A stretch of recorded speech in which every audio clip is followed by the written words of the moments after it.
ზავიჯის არ ეყარა, ეხლა ყრია.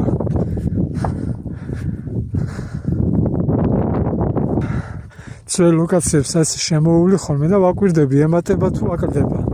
თუ შეჩერდა. აქ ამ ლოკაციაზე არაფერია შეშერებულა. ხო, ნუ ძალიან მარტივია კონტროლი. ხევებში. ყრია ნაგავი. რომელ ობიექტთანაც ახლოს არის ნაგავი, მარტივად შეგიძლიათ პასუხი მოსთხოვოთ. უთხრათ, რომ გაიტანეთ ეს ნაგავი, გაწმენდეთ და გადაყარეთ. გააფრთხილეთ. ამით უბრალოდ მივაჩვენთ ადამიანებს წესიერებას და წესრიგს.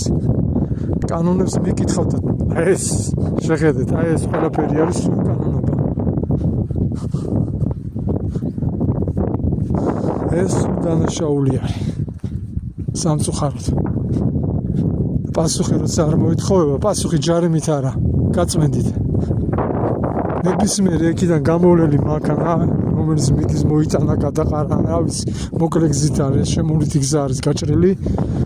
მატარებელი უნდა გასულიყო ამ გზაზე, ლიანდაგები უნდა დაგებულიყო თუ რა. მაგრამ ვიცით ეს გზა, მოკლე გზით ესე გადმოდიან და რავი, თუ რამე ნაგავია, გააჩერა, გადმოვიდა, გადაყარა. ასეთი დანაშაული ძალიან ბევრი ხდება. სამწუხაროდ.